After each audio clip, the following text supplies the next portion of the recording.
Oke teman-teman, Assalamualaikum warahmatullahi wabarakatuh. Selamat datang kembali di Javanikan History.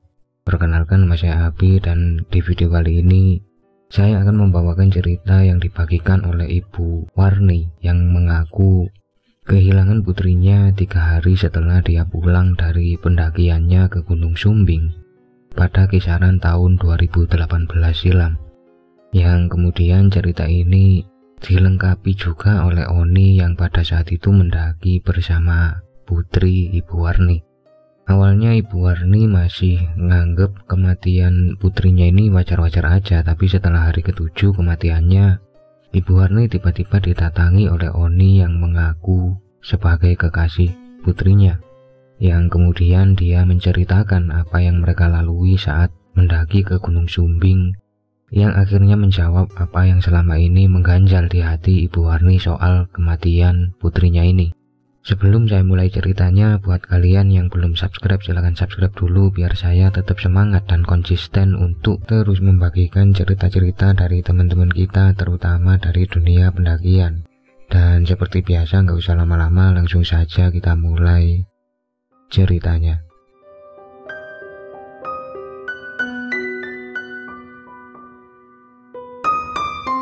Kisah ini akan saya mulai dari saat putri dari Ibu Warni yang di sini kita sebut saja namanya Fitri sudah beberapa hari terlihat sangat murung, yang kemudian secara tiba-tiba Fitri minta izin untuk melakukan pendakian ke Gunung Sumbing bersama teman-temannya. Hal itu tentu saja mengejutkan bagi Ibu Warni karena mengingat Fitri ini jangankan ke gunung, main keluar saja nggak pernah kalau emang nggak diajak teman-temannya, dan itu pun sangat jarang ya.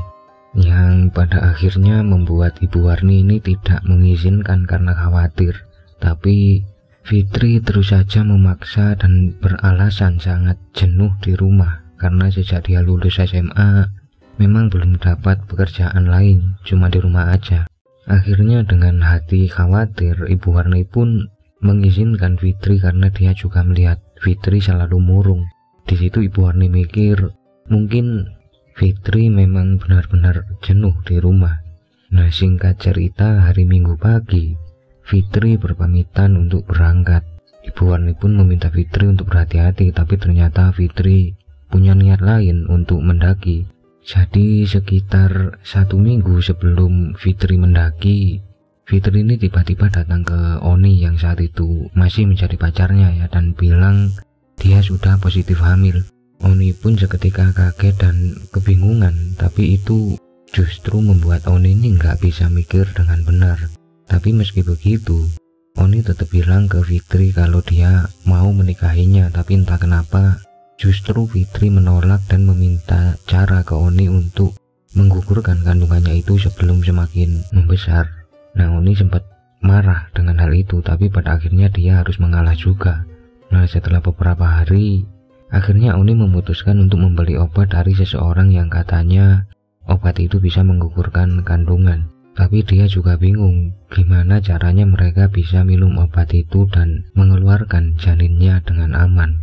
Nah, saat itulah terpikir oleh Oni untuk melakukan hal itu di gunung aja biar nggak ada yang tahu. Akhirnya Oni segera menyampaikan usulnya itu ke Fitri yang ternyata langsung disetujuinya. Nah, pagi itu ketika hari yang mereka tentukan tiba, mereka berangkat dengan bekal seadanya menuju ke base camp. Tapi begitu sampai di sana, ternyata saat itu pendakian sedang sangat ramai dan mereka juga baru tahu kalau mendaki itu harus melewati proses registrasi atau simaksi terlebih dahulu dan menunjukkan identitas mereka. Nah, saat itu akhirnya karena emang nggak ada yang bawa identitas, Oni bilang ke Fitri, ayo kita muter-muter dulu aja sambil nunggu malam hari biar mereka bisa mendaki tanpa ketahuan siapapun. Sekalian Oni ke rumahnya dulu untuk mengambil senter dan menaruh motornya karena dia merencanakan untuk naik ojek aja ke sana biar lebih aman. Singkat cerita, sekitar jam 8 malam mereka akhirnya kembali berangkat dan sampai di area base camp sekitar setengah 10-an.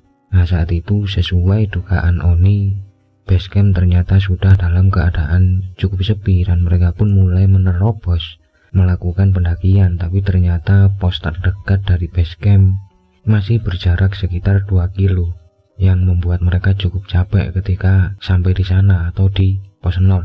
Padahal mereka bahkan belum masuk area hutan saat itu. Nah, Oni saat itu bertanya ke Fitri, mau sejauh mana kamu mendakinya? Nah, Fitri saat itu hanya bilang pokoknya harus jauh biar nggak ketahuan siapa-siapa. Mereka pun terus berjalan dan mulai memasuki area hutan. Entah kenapa saat itu Fitri secara tiba-tiba mual-mual karena mengaku mencium bau bangkai. Tapi anehnya Oni sama sekali nggak mencium bau apa-apa. Nah, mereka pun mempercepat jalannya saat itu. Mereka terus jalan mengikuti jalur. Tapi sebenarnya di sepanjang jalan Oni sudah berulang kali meminta Fitri untuk membatalkan niatnya. Tapi entah kenapa Fitri benar-benar keras kepala, nggak bisa dibilangin gitu. Akhirnya setelah hampir sekitar 2 jam jalan, mereka memutuskan istirahat dulu. Kemudian Oni membuat api unggun karena dia mengira mereka akan melakukannya di situ, karena dia pikir udah cukup jauh dan mereka juga lagi di tengah-tengah hutan gitu. Tapi ternyata saat itu Fitri belum mau karena katanya masih kurang jauh. Saat itu entah kenapa Oni ini merasa seperti ada orang lain yang ikutan duduk sama mereka. Tapi saat dia melihat ke sekitar, mereka ini emang cuma sedang berdua aja, benar-benar sepi banget menurut Oni. Nah, setelah cukup lama istirahat, mereka pun akhirnya lanjut lagi jalan. Nah, saat itu sebenarnya Oni sudah cukup sering dengar cerita dari teman-temannya soal pendakian Gunung Sumbing ini, yang entah kenapa yang Oni rasakan saat itu benar-benar berbeda dari yang pernah dia dengar gitu. Karena emang Oni sering dengar dari teman-temannya kalau mendaki Sumbing ini lumayan seru dan gini-gini dan banyak nanjaknya dan lain-lain. Tapi selama mereka jalan saat itu, treknya ini benar-benar lurus, tidak ada menanjak sama sekali. Hal itu membuat Oni mikir, bukannya ini harusnya nanjak ya kalau menurut teman-teman gitu. Tapi kok ini lurus-lurus saja, kayak nggak ada nanjak sama sekali. Sampai mereka akhirnya tiba-tiba kaget karena tahu-tahu pada saat jalan mereka melihat ada sosok kakek-kakek yang seperti sedang mencari rumput di depan mereka. Nah, spontan mereka heran, kok ada orang nyari rumput malam-malam kayak gini gitu, apalagi segelap ini, karena emang saat itu sumber cahaya ini hanya ada dari senter milik Oni saja. Nah, Oni mikir kalau dia nggak pakai senter ini pasti gelap banget, dan gimana caranya sosok kakek-kakek ini mencari rumput dalam keadaan segelap itu, sementara dia nggak melihat kakek ini bawa senter atau obor atau penerangan yang lain. Dan ternyata begitu sudah dekat, mereka benar-benar ketakutan karena saat sosok kakek ini menoleh, mukanya benar-benar rata dan mengeluarkan suara mengeram yang sangat menakutkan. Nah, spontan saat itu mereka pun lari karena ketakutan, tapi justru gangguan semakin parah ketika tahu-tahu di pundak Fitri sudah ada semacam tangan hitam bersisik yang kayak megang pundaknya gitu, tapi ya cuma tangan-tangan aja, nggak ada badannya. Nah, Fitri pun spontan teriak-teriak ketakutan, sementara Oni hanya memejamkan mata dan terus baca-baca doa pada saat itu. Sampai akhirnya sosok tangan yang memegang pundak Fitri ini akhirnya menghilang ya. Tapi gak berapa lama mereka kembali mendapat teror saat mereka tiba-tiba mendengar ada suara semacam kentongan yang dipukul-pukul. Awalnya mereka mikir itu datang dari kampung terdekat, tapi ternyata itu berasal dari rombongan pelayat yang sedang lewat gak jauh dari mereka. Mereka pun akhirnya lari lagi karena ketakutan melihat rombongan pelayat itu, yang emang rombongan ini membawa semacam peti mati, tapi wujud dari mereka semua ini benar-benar menakutkan. Ada yang kepalanya hancur, ada yang tangannya gak ada satu, dan lain-lain, pokoknya macam-macam bentuknya. Nah, entah berapa lama saat itu mereka lari sampai akhirnya mereka harus berhenti karena kecapean. Apalagi Fitri yang sudah terlihat gak kuat lagi dan minta untuk pulang seakan udah lupa dengan tujuan awal mereka ke sana. Mendengar itu, tentu Oni pun setuju dan minta istirahat dulu sebentar sebelum mereka pulang. Tapi setelah cukup lama istirahat, ketika Oni akhirnya ngajak Fitri balik, tahu-tahu pikiran Fitri sudah berubah lagi dan tetap mau melanjutkan niatnya itu. Nah, di situ lagi-lagi Oni kecewa dan harus mengalah. Mereka mulai jalan lagi, tapi nggak berapa lama mereka jalan, tahu-tahu di depan mereka sudah ada jurang. Nah ini mereka bingung saat itu kok tiba-tiba sampai di sana, padahal mereka selalu mengikuti jalur dari peta yang mereka punya. Di situ juga entah kenapa Oni ngerasa tas yang dia bawa itu terasa berat sekali dan kayak ada sesuatu gitu, sampai salah satu talinya ini yang sebelah kiri ini putus. Dia pun menurunkan tasnya dan coba untuk memeriksa, tapi begitu dia buka tasnya, ternyata sudah ada sosok kepala manusia yang tahu-tahu muncul di dalam tas itu, yang membuat Oni spontan melemparkan tasnya karena takut, yang tanpa dia sadari semua bekal yang mereka bawa ini ikut terlempar ke jurang.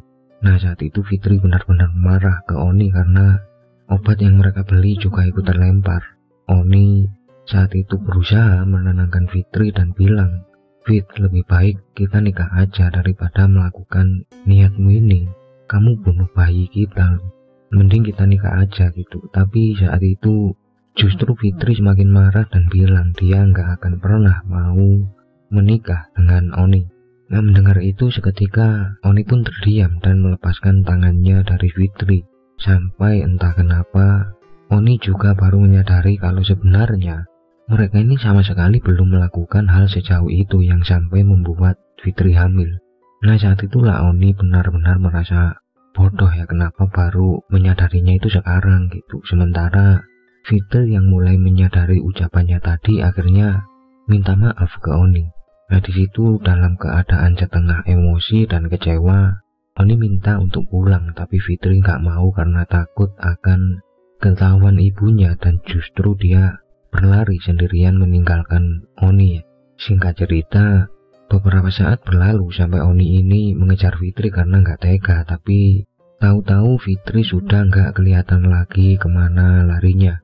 Nah saat itu Oni ini terus mencari sambil manggil-manggil Fitri, bahkan sampai hari sudah menjelang pagi, tapi belum juga dia temukan. Akhirnya Oni pun memutuskan untuk turun dan minta bantuan dari penjaga yang ada di bawah untuk mencari Fitri. Tapi begitu dia tiba, ternyata base camp masih sepi karena terlalu pagi. Oni saat itu hanya bertemu dengan seorang nenek-nenek yang terlihat berdiri nggak jauh dari base camp. Nah saat itu Oni pun tanya, "Mbah, maaf, itu posnya buka jam berapa ya?" Nah saat itu entah kenapa sosok nenek ini justru menjawab sesuatu yang aneh ke Oni. Jadi sosok nenek ini bilang, "Cu, siapapun yang punya niat buruk ke sini tidak akan selamat." Nah saat itu sosok nenek ini bilang kayak gitu sambil menoleh ke arah Oni dengan muka marah. Nah entah berapa lama Oni ini benar-benar cuma diam terpaku sambil terus dilihatin sama sosok nenek ini, sampai kemudian secara tiba-tiba sosok nenek ini hilang gitu aja entah kemana. Jadi benar-benar hilang gitu, nggak pergi. Akhirnya karena syok dan takut, Oni pun pingsan seketika sampai akhirnya dia tersadar ketika salah satu penjaga base camp membangunkan dia saat itu. Nah disitulah akhirnya Oni segera menceritakan kalau Fitri, temannya sependakian ini tiba-tiba lari dan menghilang.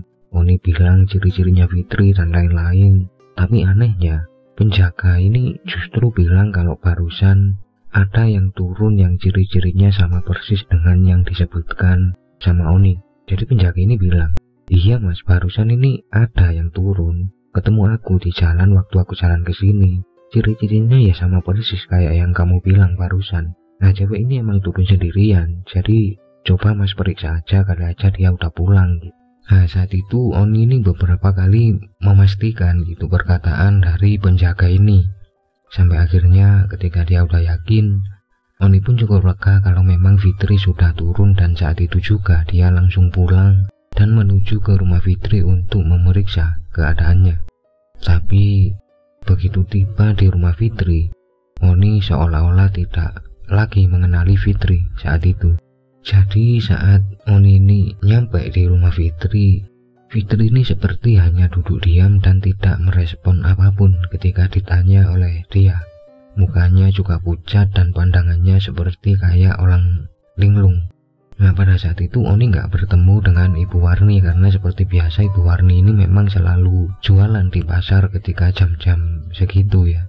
Nah, Oni pun akhirnya memutuskan untuk pulang dan menunggu Fitri baikan dulu sebelum memutuskan untuk menemuinya lagi. Nah, malamnya saat Oni tidur, tiba-tiba dia bermimpi seolah-olah dia sedang mendengar suara Fitri menangis dan meminta tolong ke dia, tapi Oni nggak melihat Fitri saat itu, jadi dia cuma dengar suaranya aja, entah datang dari mana. Oni juga heran karena dalam mimpinya ini dia kayak lagi mengalami atau lagi mendaki sama kayak kemarin. Dia ada di lokasi yang sama ketika terakhir kali dia melihat Fitri, terus dia juga dengar suara Fitri nangis dan minta tolong, tapi Fitrinya ini nggak ada. Dan ternyata mimpi itu terus berulang selama 3 hari sampai Oni benar-benar kaget ketika mendengar kabar kalau Fitri tiba-tiba meninggal. Oni benar-benar syok dan gak bisa menerima berita itu sampai akhirnya baru di hari ke-7 kematian Fitri, Oni memutuskan untuk datang dan menceritakan semua kepada Ibu Warni. Nah, di situ sebenarnya awalnya ini Ibu Warni ini gak percaya dengan cerita dari Oni ya. Dia masih kayak ada yang ganjal gitu, tapi pada saat Oni cerita ini memang ada teman-teman Fitri yang lain saat itu yang ikut mendengar cerita dari Oni, dan teman-temannya ini akhirnya memberitahu kalau memang Fitri punya banyak teman dekat cowok atau punya banyak pacar selain Oni, dan memang di antara semua teman-temannya ini Fitri dikenal paling bandel meski di rumah dia ini terkesan diam apa gimana gitu. Tapi sejak saat itu juga entah kenapa Ibu Warni merasa Fitri ini belum meninggal, bahkan beliau bilang sampai detik ini pun setelah beberapa tahun berlalu Ibu Warni masih sangat yakin Fitri belum meninggal karena beliau masih sering sekali merasakan kehadiran Fitri seperti ada di dekatnya. Jadi yang diyakini Ibu Warni ini mungkin yang pulang bukan Fitri saat itu. Mungkin Fitri entah arwahnya atau apanya ini terjebak di gunung apa gimana, yang pasti dia ini belum meninggal gitu. Keyakinan dari Ibu Warni seperti itu. Tapi semoga apa yang diceritakan dan dialami oleh Ibu Warni bisa seenggaknya memberi pelajaran untuk kita agar kita selalu berpikir dengan jernih seberat apapun masalah kita, agar kita dihindarkan dari melakukan hal-hal yang justru akan merugikan diri kita sendiri. Di sini memang ceritanya ini nggak terlalu panjang ya, karena sebenarnya Fitri dan Oni ini memang bukan pendaki. Mereka berdua ini kesana atau mendaki ini punya niat lain gitulah.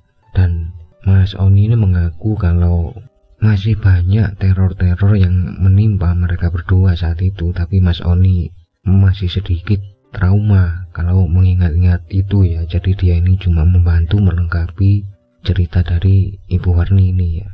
Jadi saya ucapkan terima kasih buat Ibu Warni dan Mas Oni yang sudah membantu melengkapi ceritanya. Semoga kalian sehat selalu dan semoga Fitri diterima di sisinya. Sampai ketemu di cerita-cerita selanjutnya. Tetap sehat dan salam Rahayu.